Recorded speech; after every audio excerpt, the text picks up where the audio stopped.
su ayuda.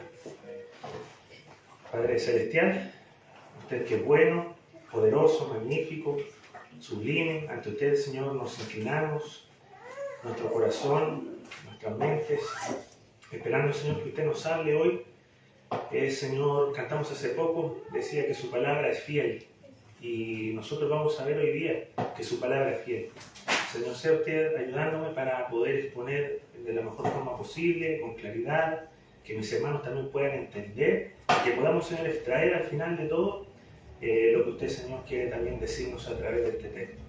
Muchas gracias, Señor, por tener la oportunidad de abrir las Escrituras, de poder compartirlas todos juntos como hermanos, algo que antes no se podía hacer y que usted hoy nos permite hacer, Señor. Muchas gracias por ello. Gracias por su fidelidad, su misericordia para con nosotros. Se lo rogamos y damos gracias en el nombre de nuestro Señor Jesús. Amén. Amén, hermanos. Les invito a que me acompañen a Daniel capítulo 11. Vamos a ir a este capítulo en especial, que es bastante largo. Daniel capítulo 11, y vamos a leer ahora solamente el versículo 2, la primera parte. Daniel capítulo 11, que es una profecía bastante larga que empieza en este capítulo 11, verso 2 y termina hasta el capítulo 12, verso 4. Hasta ahí llega el fin. Pero hoy solo por el tema del tiempo vamos a ver el capítulo 11. Y dice así el versículo 2, y ahora yo te mostraré la verdad. Eso es lo que le dijo el ángel a Daniel. Y es lo que también el Señor nos dice a nosotros cuando exponemos las Escrituras, cuando las estudiamos. El Señor nos muestra su verdad. Y bien, eso es lo que vamos a leer, porque voy a ir leyendo el texto durante todo el sermón, y es bastante largo, así que no lo vamos a leer ahora completo, pero quiero que me vayan siguiendo, hermanos, ¿ya? Para que tengan la Biblia abierta.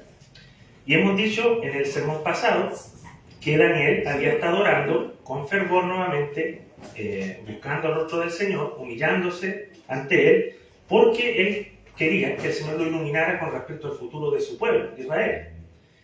Y bueno, ya que tanto en la profecía de las 70 semanas Dios le había mostrado que su pueblo iba a sufrir, que vendrían tiempos angustiosos, que el Mesías tan esperado iba a morir y que también su pueblo iba a ser completamente destruido al final como nación. Aparte de eso, en el capítulo 10 que vimos anteriormente, vimos que la angustia de Daniel también se debía a dos motivos en especial. Uno, que el pueblo tenía la libertad para regresar a Jerusalén, pero muchos no decidieron regresar, se quedaron en la tierra de la cautividad, en Babilonia. Y lo otro es que los que volvieron estaban teniendo gran oposición para reconstruir. Ya los samaritanos eran enemigos que estaban tramando muchas astucias, muchas conspiraciones para impedir que la reconstrucción fuese hecha, o sea, fuese manifiesta. El mismo Artajerjes, el rey persa, dijo, no, ya no se va a volver a construir hasta que yo dé nueva orden. Entonces, Daniel era testigo de esos tiempos angustiosos que había visto en el capítulo 9. Pero entonces, en respuesta a esta humillación de Daniel, nosotros también leímos en el capítulo 10, verso 12, que el Señor le dice, no temas, porque desde el primer día que dispusiste tu corazón a entender y a humillarte en la presencia de tu Dios, fueron oídas tus palabras, y a causa de tus palabras yo he venido. ¿Ven? El Dios omnipotente escuchó a Daniel desde el primer día que comenzó a orar y le envió un ángel para que le llevara su palabra. Hermanos, esto que le va a mostrar el ángel, como les decía, va a mostrarle a Daniel un sinnúmero de cosas con lujo de detalle de lo que iba a pasar en los siguientes casi 500, 600 años de historia que iban a seguir. Esto es increíble porque Daniel no vio estas cosas.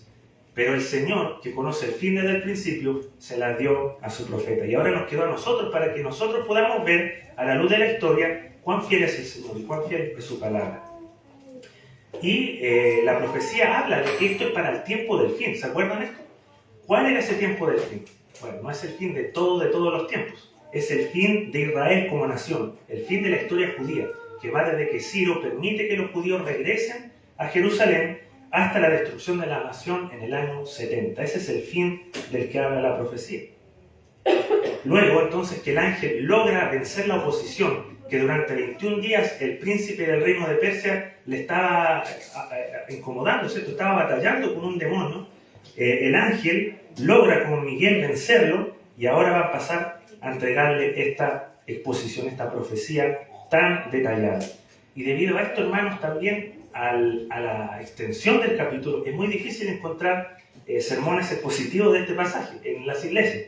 Por lo general, los predicadores evitan predicar de este pasaje porque dicen, bueno, la iglesia se va a aburrir, mucha historia, no creen que se pueda sacar algo de aquí, pero hermanos, sí se puede sacar y lo vamos a ver. El Señor siempre tiene algo que decirnos en su palabra. ¿Amén? ¿Lo creen? Amén. Amén. Y esa es la ventaja, hermanos, de una predicación expositiva serial o continua de un libro. Porque así nosotros evitamos tomar solamente lo que nos acomoda un poquito más, los pasajes que son más sencillos siempre a la vista, y los largos, los complejos los dejamos a un lado. No, eso es la ventaja de una predicación continua de un libro. Algo que también quiero adelantarles es que en esta profecía muchos ven al anticristo final de los últimos días, el escatológico, desde el versículo 36 al 45. Pero, hermanos, vamos a ver aquí que esto es un error interpretativo, ¿ya? Los que dicen que es el anticristo final están haciendo lo mismo que los dispensacionalistas con las 70 semanas. Están creando un paréntesis que es inexistente aquí. Vamos a ver a la luz de la historia que ese pasaje encaja con un personaje que existió, que ya pasó. Bueno, entonces vamos a comenzar a estudiarla, a desglosarla. Nuestra primera sección va a ser los reyes del norte y del sur, desde el versículo 2 al 20. Y dice así la palabra del Señor. Y ahora yo te mostraré la verdad. He aquí, aún habrá 3 reyes en Persia, y el cuarto será de grandes riquezas más que todos ellos, y al hacerse fuerte con sus riquezas, levantará a todos contra el reino de Grecia. Bueno, la profecía comienza declarándole a Daniel que lo que va a oír es la verdad. Y lo vuelvo a repetir.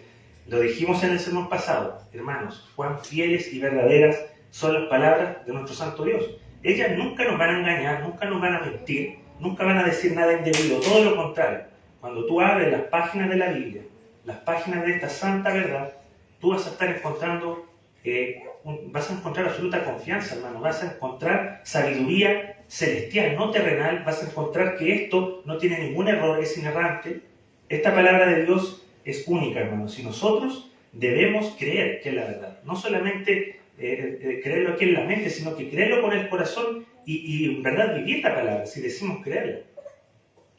Lo que para el mundo es locura, lo que para el mundo no quiere conocer, hermano, la verdad. No puede ni quiere conocer la verdad, pero para nosotros esta palabra es la verdad. ¿Lo es para ti, hermano? Te pregunto, ¿es para ti la palabra del Señor la verdad? Eso puedes contestarlo tú en tu corazón. Hermano, dice que habría 3 reyes en Persia y que el cuarto sería el más rico de todos. Bueno, ¿cuáles son esos reyes? Los 3 primeros son Cambises, o también conocido como Artajerjes. El segundo es Gautama, el tercero es Darío I, mientras que el cuarto es Jerjes. Bueno, al morir el tercero, Darío I, el grande, fue sucedido en el trono por su hijo Jerjes, que nosotros conocimos en la Biblia como el rey Asuero, en el libro de Esther. Con Jerjes o con Asuero, el imperio persa llegó a su apogeo y se hizo muy rico, ¿ya? Pero al hacerse rico, este Jerjes, este Asuero, lanzó una campaña invasora contra los griegos en el año 481 y 479 a.C. ¿Ya? Esto fue, ¿por qué lo hizo Jerjes? Porque quería vengarse de los griegos por la humillante derrota que su padre, Darío, había tenido 10 años atrás en la batalla de Maratón. ¿Ya? ¿Por qué dice que levantó a todos contra el reino de Grecia? Porque llevó un ejército enorme, hermano, llevó más de 200.000 hombres y 700 barcos de guerra. Al comienzo se enfrentaron, ellos prevalecieron un poco, pero los griegos al final, aún siendo menores en número, lograron derrotarlos. Y él se vio obligado a huir. Luego el versículo 3 y 4 dice, se levantará luego un rey valiente, el cual dominará con gran poder y hará su voluntad.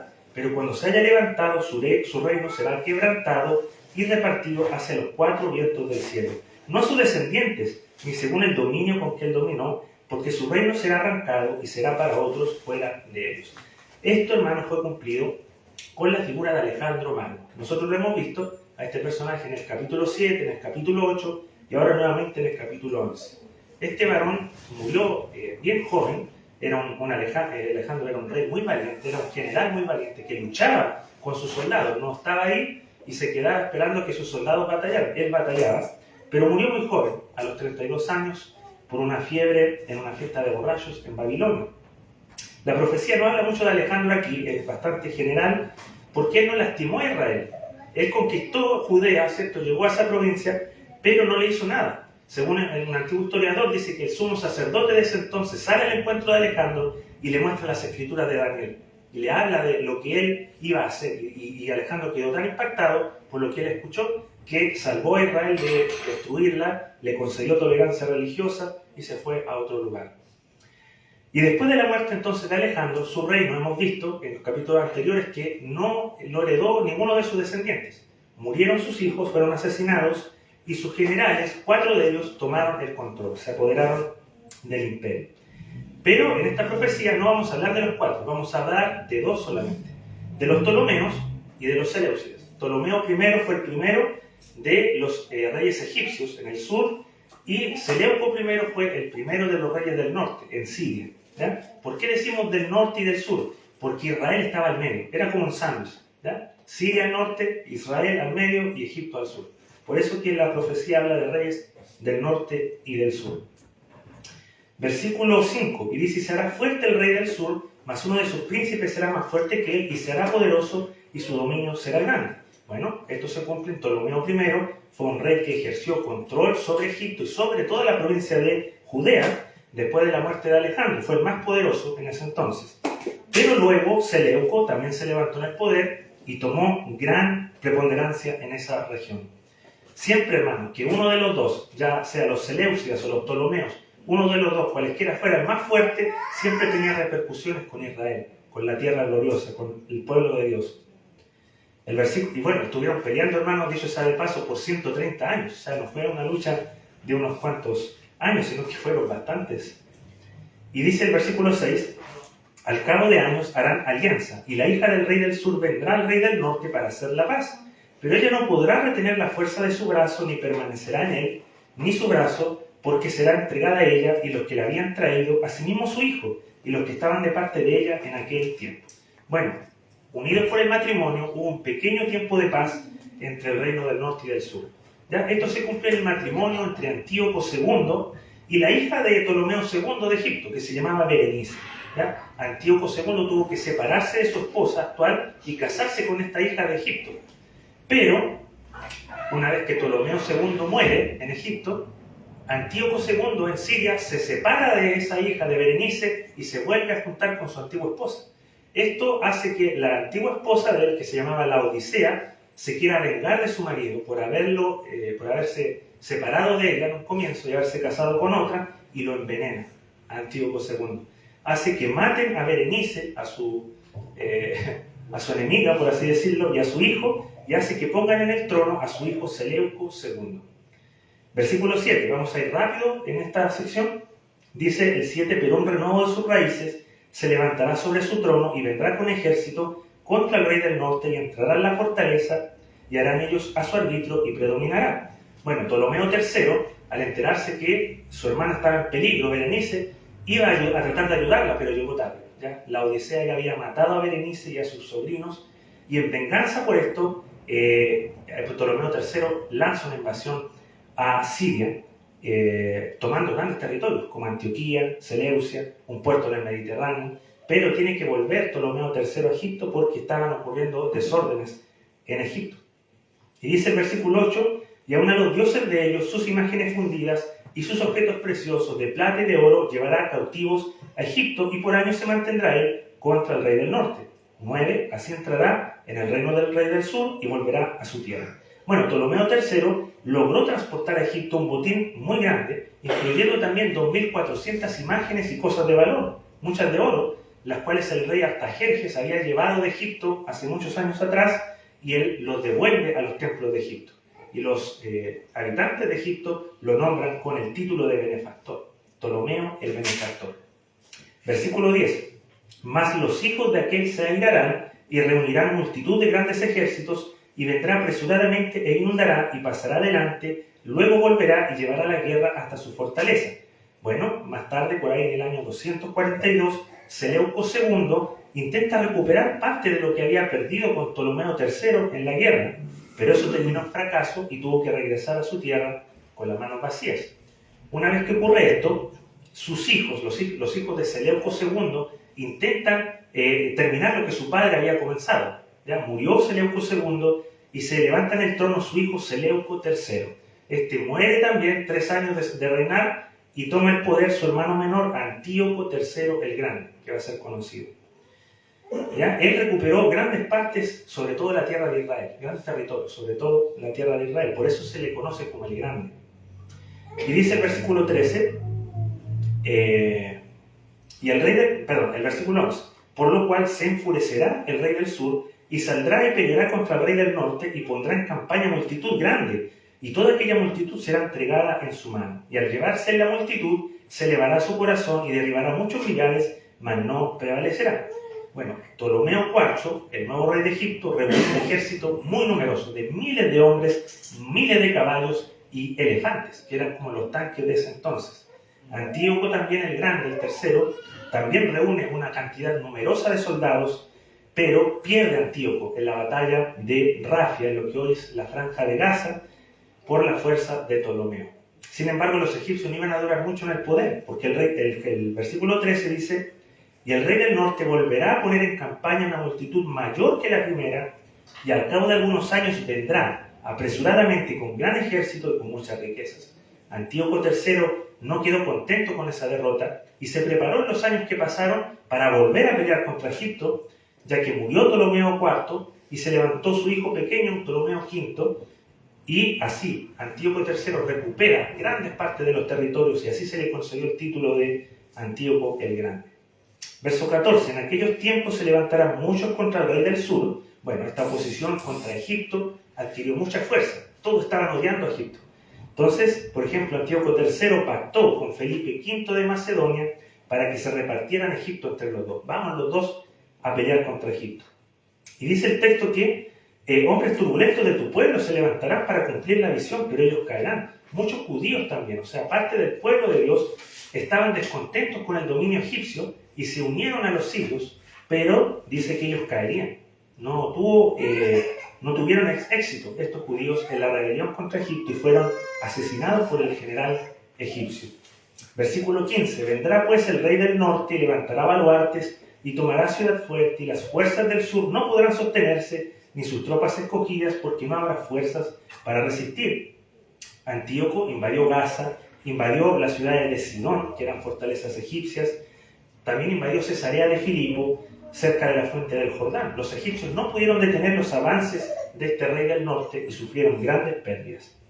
Y dice el verso 16 que él vendrá contra él y hará su voluntad, y no habrá quien se le pueda enfrentar, y estará en la tierra gloriosa, la cual será consumida en su poder. Antíoco el Grande destruyó al ejército egipcio del general Escopas y se rindió este egipcio en el 198 a.C. Pero la tierra de Israel, la tierra gloriosa, fue asolada por esta guerra. Recuerden que estaba en medio de ambos. Versículo 17.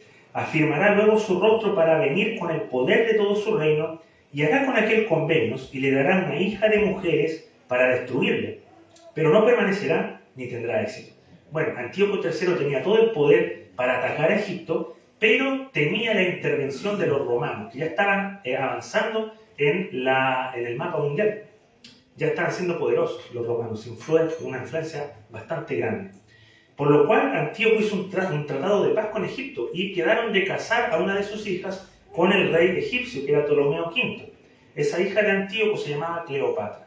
Bueno, no es la Cleopatra famosa que nosotros conocemos en películas, pero sí es una de sus ancestros, podríamos decir.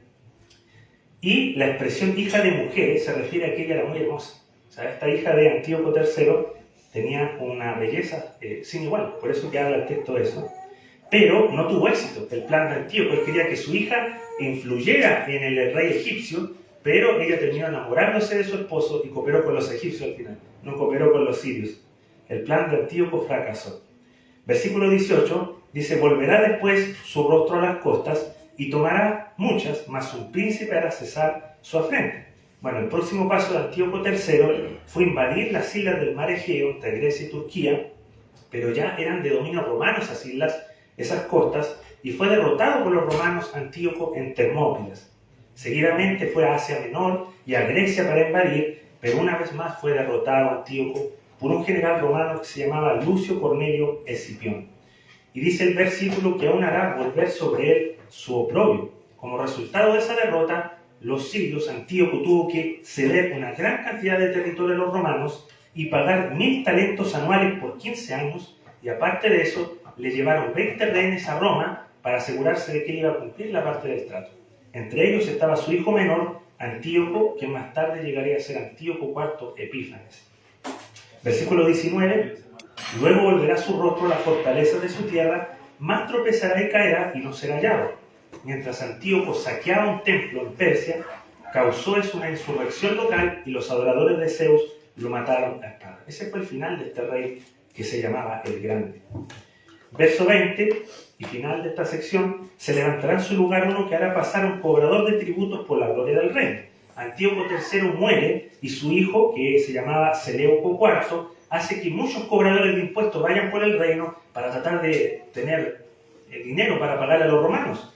Entre uno de ellos estaba Heliodoro, que fue a sacar del tributo del tesoro del templo en Jerusalén. Según lo que dice Segunda de Macabeos, esto fue impedido por una visión que Heliodoro tuvo de ángeles. Pero el mismo verso dice: pero en pocos días será quebrantado, aunque no en ira ni en batalla. Este rey, Seleuco IV, no murió en batalla, sino que fue envenenado por el mismo cobrador que le envió, Heliodoro, tal vez también por la intervención de Antíoco Epífanes, porque quería el reino para él. Bien, entonces un autor que es llamado Ian Dewey resume toda esta sección de la siguiente manera. Dice: en un nivel es la historia implacable de guerras y rumores de guerra, con un rey tras otro y un imperio tras otro, tratando de ganar el dominio por medio de su astucia o poder. Pero toda esta marea de conflictos no logra absolutamente nada. El balance del poder en la política humana puede cambiar, pero nunca llega a establecerse permanentemente.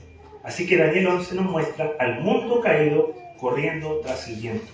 ¿Qué ganan con todos sus esfuerzos? Como bien dice, hermanos, Eclesiastés 1:14, he visto todas las obras que se han hecho bajo el sol y he observado que todo es vanidad y correr tras el viento. Hermanos, preguntas para ustedes. ¿Estás tú buscando las glorias que este mundo te ofrece? ¿Su fama, sus riquezas, su poder? ¿Usas en tus negocios, en tu trabajo, la astucia, el engaño? No, queridos hermanos. Debemos nosotros buscar el reino de Dios y su justicia, y lo demás viene por añadidura. Debemos ser siempre sobrios, veraces con nuestras palabras. Si decimos que vamos a hacer algo, lo hacemos.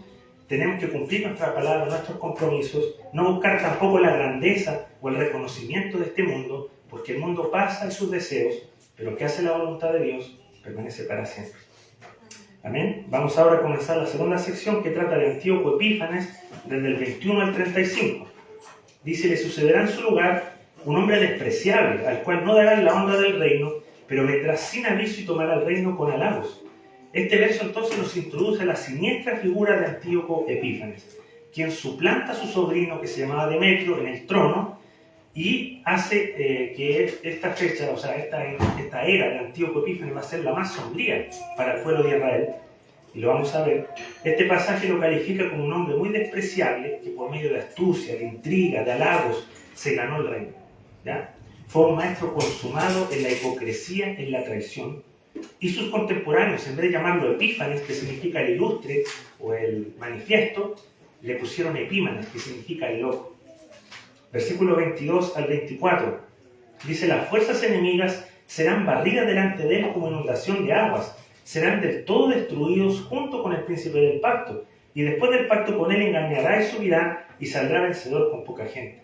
Estando la provincia en paz y en abundancia, entrará y hará lo que no hicieron sus padres, ni los padres de sus padres, botín, despojos y riquezas, repartirá sus soldados, y contra la fortaleza formará sus designios, y esto por un tiempo. Antíoco IV Epífanes reunió un gran ejército y literalmente barrió con los ejércitos de Egipto, de Ptolomeo VI, recuperó Palestina y Fenicia. Y eso, uno de los métodos que Antíoco usó para la guerra era atacar traicioneramente. O sea, el pueblo estaba en paz, no había anuncios de guerra, y él llegaba de improviso y mataba a todos, se llevaba a todos. Hermanos, no había aviso. Él llegaba traicioneramente y mataba. No tenía honor para la guerra. Verso 25. Y despertará sus fuerzas y su ardor contra el rey del sur con gran ejército. Uno de los sueños, hermanos, que tenía este hombre era posicionarse de todo Egipto. Él invadió Egipto 4 veces, tomando Memphis, Alejandría, pero dice que el rey del sur se empeñará en la guerra con grande y muy fuerte ejército. El rey Ptolomeo VI intentó hacerle frente, pero no pudo. Dice el verso mismo, 25, que no prevalecerá, porque le harán traición. Aún los que coman de sus manjares le quebrantarán, y su ejército será destruido y caerán muchos muertos. El corazón de estos dos reyes será para hacer mal, y en una misma mesa hablarán mentira, mas no servirá de nada porque el plazo aún no habrá llegado.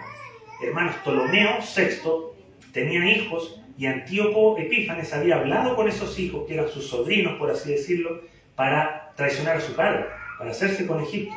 Pero no tuvo éxito su plan porque Roma intervino. Todavía no era el tiempo de Dios para que Egipto finalizara o terminara. Versículo 28, volverá a su tierra con gran riqueza. Antíoco, al ver la presión de los romanos, tuvo que regresar a Siria, pero no se fue con la mano vacía. Como era un ladrón, se llevó mucha riqueza de Egipto. Y dice el mismo verso 28 que su corazón será contra el pacto santo, hará su voluntad y volverá a su tierra. Este hombre era un mal perdedor, resentido por su fracaso, pasó por Jerusalén y aprovechó que ellos estaban en el día de reposo, así estaban adorando al Señor en el Sabbat, y atacó la ciudad, hermanos, con 20.000 soldados, y ordenó que mataran a las mujeres y los niños. También se llevó gran parte de los utensilios del templo. Era un hombre en verdad despreciable.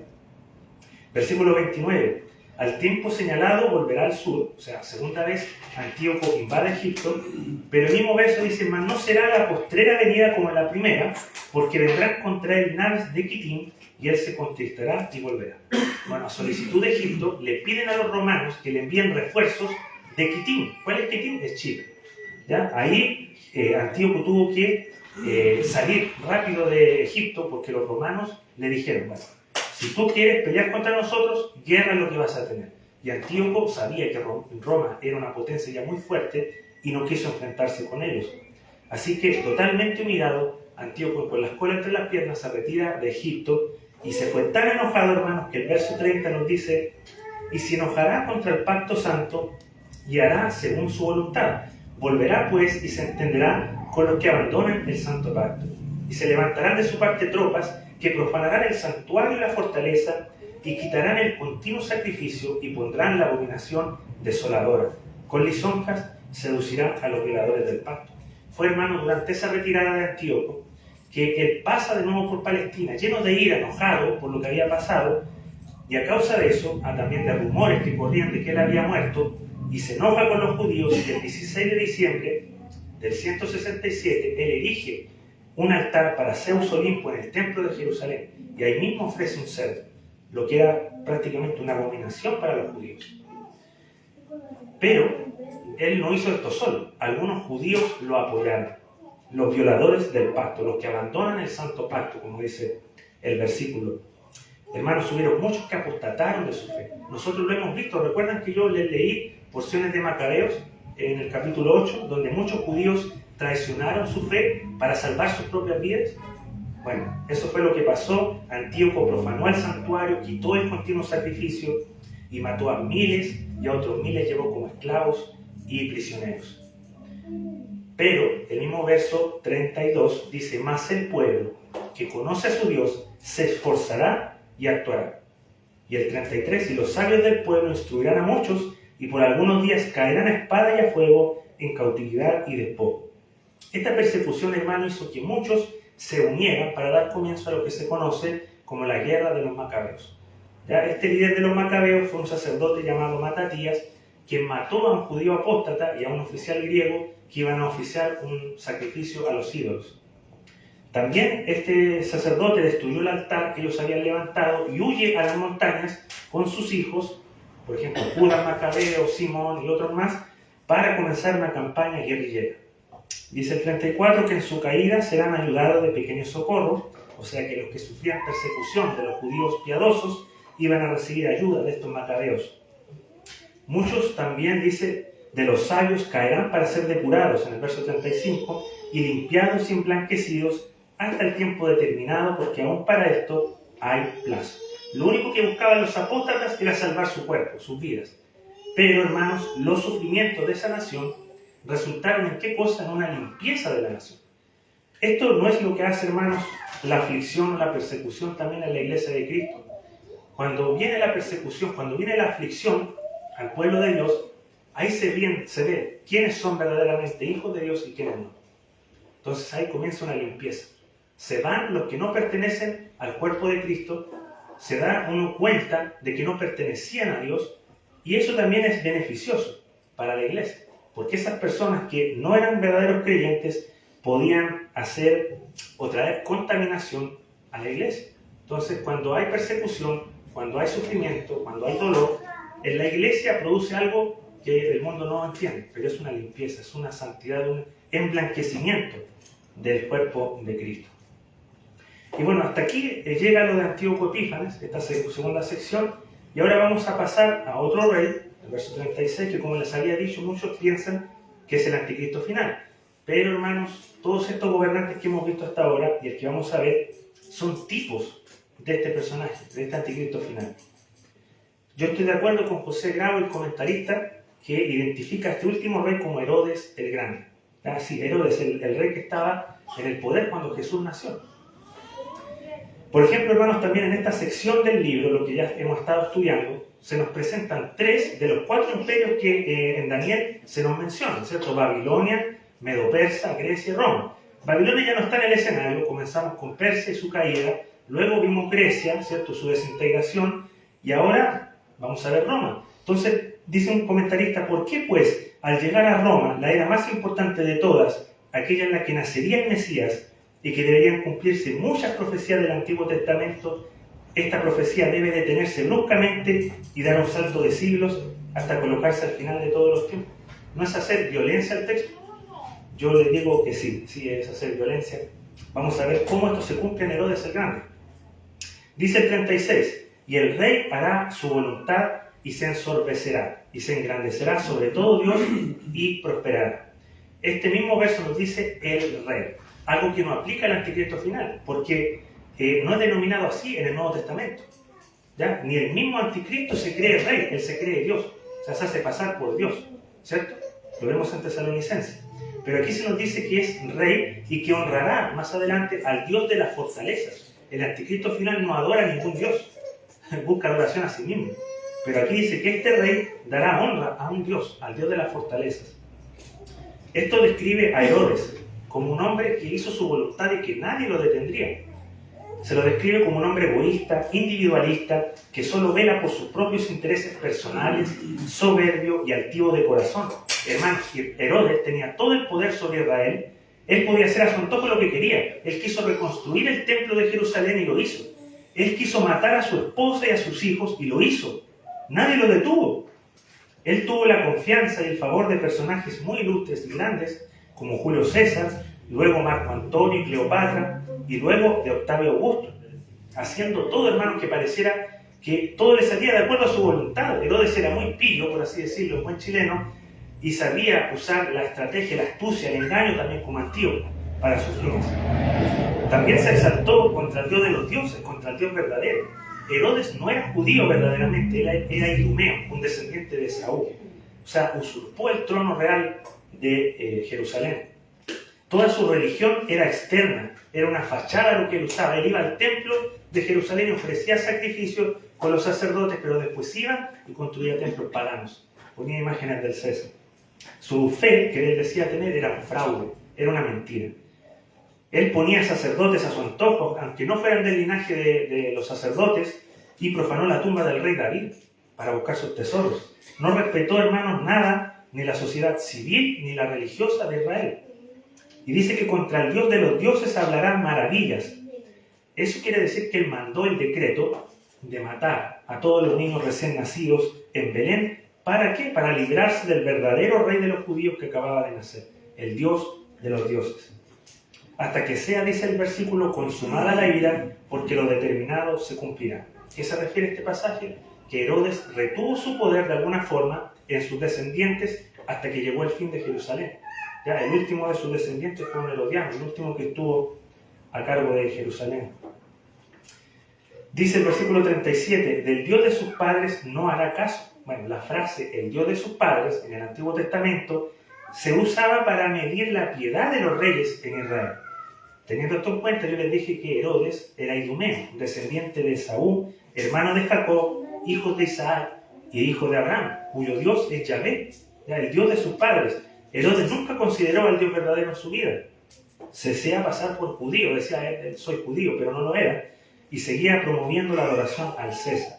De esa forma él promovía el culto al emperador y mostraba al mismo tiempo que tenía nulo respeto por el Dios de sus padres. Y dice también que ni del amor de las mujeres, ni respetará a Dios alguno, porque sobre todo se engrandecerá. Bueno, también se puede traducir, o el deseado de las mujeres. El profeta Ageo, hablando del Mesías, dijo, vendrá el deseado de todas las naciones, hablando de su nacimiento. Bueno, en este caso, el deseado por las mujeres de Israel. Todas las mujeres piadosas del pueblo deseaban de alguna forma ser la madre del Mesías, que traería salvación. Bueno, entonces lo que Herodes quiso hacer era matar a ese deseado de las mujeres con su edicto. También puede aplicarse al hecho de que Herodes no tomó en cuenta el amor de las madres hacia sus hijos y por eso mandó a matar a todos los niños, cumpliéndose así ese pasaje de la profecía, como también el que vemos en Jeremías 31 y en Mateo 2, cuando dice, oh Raquel que llora por sus hijos, ¿cierto? Que mataron a todos sus niños. Versículo 38. Mas honrará en su lugar al Dios de las fortalezas, Dios que sus padres no conocieron. Lo honrará con oro y plata, con piedras preciosas y con cosas de gran precio. Con un Dios ajeno se hará de las fortalezas más inexpugnables y colmará de honores a los que le reconozcan, y por precio repartirá la tierra. Honrar al Dios de las fortalezas, es decir, al César, al emperador. Eso constituyó, hermanos, la clave de la política, de la estrategia de Herodes para mantenerse en el poder. Él mandaba costosos obsequios a Roma para ganarse la simpatía del emperador. Él fundaba ciudades y les colocaba el título de Cesareas, en honor al César. Colocó un águila de oro, emblema adorado por los romanos, en el templo de Jerusalén. Y así fue, hermanos, como él llenó a Palestina de idolatría, de este Dios romano. Y repartió también tierras a los que le seguían, a los que eran sus seguidores. Versículo 40 al 43. Pero al cabo del tiempo, el rey del sur contenderá con él, y el rey del norte se levantará contra él como una tempestad, con carros y gente de a caballo, y muchas naves, y entrará por las tierras e inundará y pasará. Entrará a la tierra gloriosa, y muchas provincias caerán, mas estas escaparán de su mano, Edom y Moab, y la mayoría de los hijos de Amón. Extenderá su mano contra las tierras, y no escapará el país de Egipto. Y se apoderará de los tesoros de oro y plata, de todas las cosas preciosas de Egipto, y los de Libia y Etiopía le seguirán. Hermanos, se podría ahondar mucho en este texto, en este pasaje, pero a raíz del tiempo se lo voy a resumir brevemente. Este pasaje habla de que la era de Herodes, o sea, el tiempo final, al cabo del tiempo, como dice el versículo 40, Cleopatra, esta sí es la Cleopatra famosa, en ese tiempo era la reina de Egipto. Junto a su aliado Marco Antonio, que era general romano, ellos empujan a Herodes para que hagan guerra contra el rey de Siria. Bueno, ¿qué pasa? Que en ese entonces el rey de Siria no era un antíoco, no era un seleuco. Siria ya había sido parte, anexado al imperio romano. Entonces, ¿quién era el rey del norte en ese momento? Octavio Augusto, el emperador romano. Este Octavio Augusto acabó con ese ejército de Marco Antonio, de Cleopatra, de Herodes, y siguió su camino para ir hacia el sur, hacia Egipto.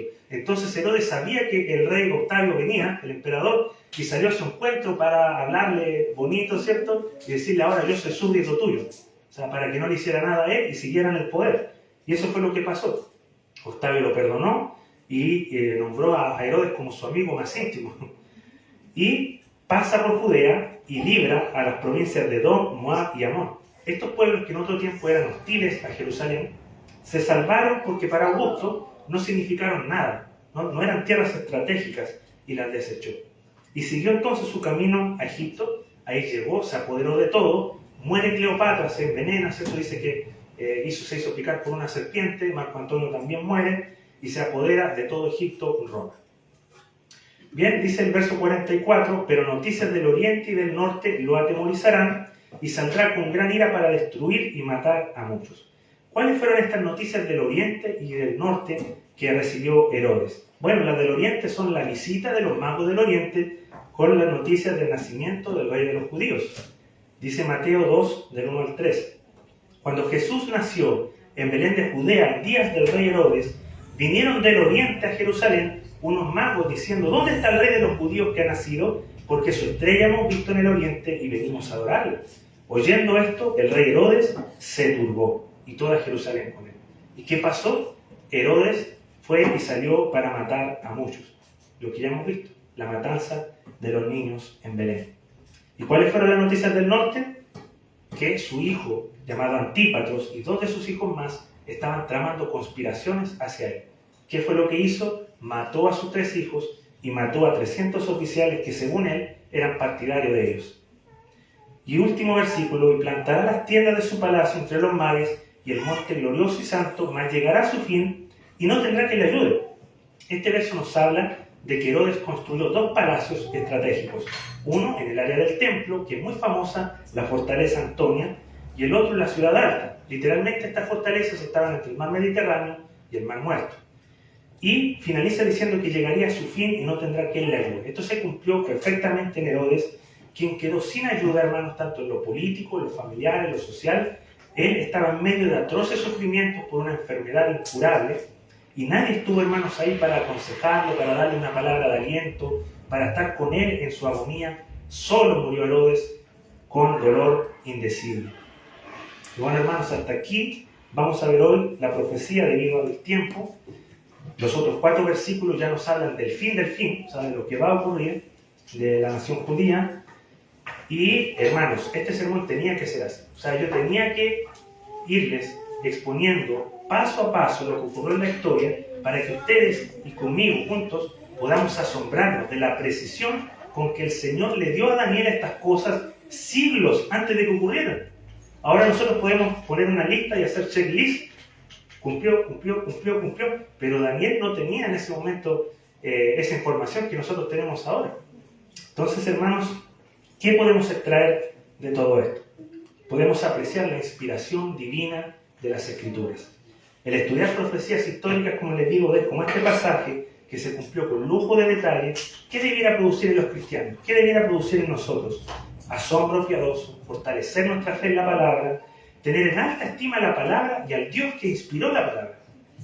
Porque si decimos solamente creer en Dios o creer en su palabra, pero no la ponemos por obra, hermanos, algo anda mal ahí. Nosotros debemos hacer lo que ella nos manda, porque si no somos solo unos hipócritas, y eso va a dictar mucho de la confesión que nosotros hacemos. Decimos, no, creemos que la Biblia es la palabra de Dios, pero no la cumplimos, hermanos. ¿Qué estima tendremos entonces a la palabra que decimos creer? No tenemos ninguna estima si no la obedecemos. Hermanos, que en verdad la palabra de Dios sea nuestra regla de fe y práctica, y no solamente sea en nuestra boca lo que decimos.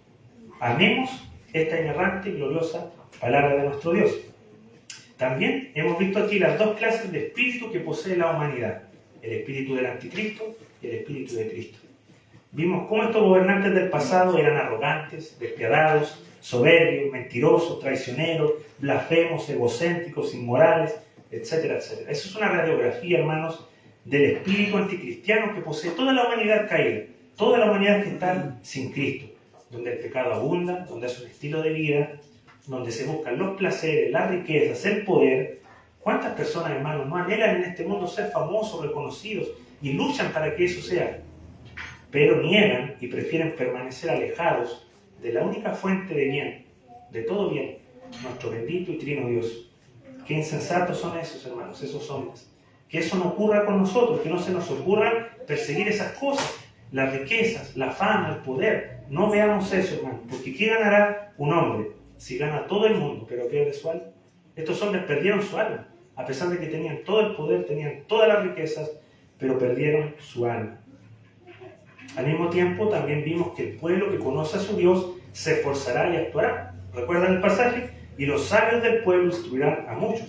Vemos aquí el Espíritu de Cristo ayudando a los creyentes, guiando a los creyentes a actuar de manera decidida. En nuestro caso, no va a ser levantarnos con armas, ¿cierto?, con ametralladoras, e ir a matar a los que están haciendo leyes perversas. No. Porque no tenemos lucha contra carne ni sangre, ¿cierto? Pero en nuestro caso es levantarnos y esforzarnos por crecer en piedad y santidad. También enseñar a otros la verdad del Evangelio. De esa forma, nosotros mostramos un testimonio vivo a los demás y el pueblo cristiano va a avanzar y va a conquistar. Hermanos, esforcémonos y actuemos, ¿sí?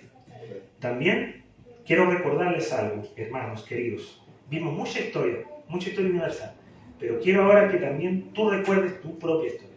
O sea, que traigas a tu mente tu vida, tus años pasados. Recuerda dónde estabas antes de conocer a Cristo. Recuerda esos años. Ahora tú que tienes conocimiento, que tienes más luz, te das cuenta que el Señor estuvo todos esos años guardándote. Él no permitió que murieses sin haberle conocido. Él te guardó de tu estado de miseria y condenación y te trasladó un día, se dio un cuento y te trasladó del reino de las tinieblas al reino de su amado Hijo Jesucristo. Fue un día, hermano, donde Él te concedió la fe para que creyeras, donde te dio un nuevo corazón, donde fuiste regenerado y adoptado en la familia de Dios, ampliamente justificado por el sacrificio de Cristo, y hoy eres santificado progresivamente hasta que Él te llame a su presencia. Hermano, ¿no es eso glorioso? Mira tu propia historia, recuérdala. No es necesario que mires la historia de otra persona, recuerda tu propia historia y cuando ores, recuerda de dónde el Señor te ha traído, de dónde te sacó.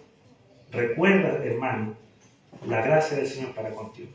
Porque Él es el Señor de la historia, el Dios de la historia, pero también de tu propia historia. Así que recuerda, hermano. Más, si hay alguien aquí que aún no ha creído en Cristo para salvación, querido oyente, tú has oído que la palabra de Dios también se cumple perfectamente, cabalmente. Y en la Biblia se dice también que todos aquellos que rehúsan creer en el Hijo de Dios no verán la vida, sino que la ira de Dios está sobre ellos. Eso fue lo que experimentaron todos estos hombres, Alejandro, Antíoco, Epífanes, Herodes. Todos experimentaron la ira de Dios aquí en la tierra, pero también van a tener que experimentarla eternamente en el infierno. Y si tú estás en ese grupo de los que no creen en Dios, en Cristo, en Jesús, vas a compartir ese destino con esos hombres. Pero la buena nueva para ti es que hoy está disponible esa salvación. No pongas tu confianza en que eres una buena persona, porque no la eres. No pongas tu confianza en tus buenas obras, porque por esas obras no podrás justificarte ante un Dios santo, porque las únicas buenas obras son las que hizo Jesucristo. Entonces, si tú crees en Él hoy, si te arrepientes de tus pecados y crees que Él resucitó al tercer día, arrepintiéndote de verdad, de corazón, serás salvo. Yo te invito hoy a que no esperes más, que vengas a Cristo en arrepentimiento y fe, porque como dice Daniel 3, no hay Dios que pueda salvar como este. ¿Amén? Amén. Que el Señor sea glorificado. Vamos a orar.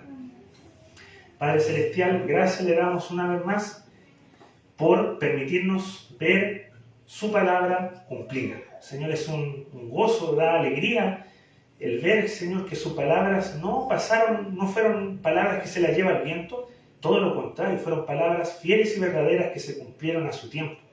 Señor, nos gozamos de que la historia vale todo lo que usted dijo que pasaría siglos antes de que ocurriese. Y hoy, Señor, nosotros le rogamos que nos ayude a nosotros también para poder ser personas, ser creyentes, que estimen su palabra, que estimen su verdad revelada de una forma muy grande. Señor, nosotros muchas veces no lastimamos su palabra, no le hacemos caso como debiésemos hacerlo, somos descuidados para estudiarla. Señor, ayúdanos para poder ser cristianos que estudian verdaderamente su palabra, que ponen en práctica su palabra, que tienen en alta estima su palabra. Por favor, ayúdanos, Señor. También ayúdenos a ser personas, cristianos que se esfuerzan, que están actuando en favor de su gloria, en el favor de su reino.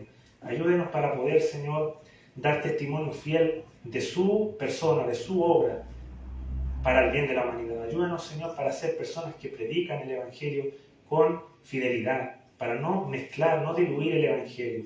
Y para cuando vengan también las dificultades, las pruebas, las aflicciones, poder, Señor, seguir adelante. No apostatar, no mirar hacia atrás, sino que seguir peleando esa batalla que tenemos por delante, seguir corriendo la carrera. Ayúdenos, Señor, como iglesia, para poder hacerlo. Se lo rogamos en el nombre de Cristo Jesús. Amén.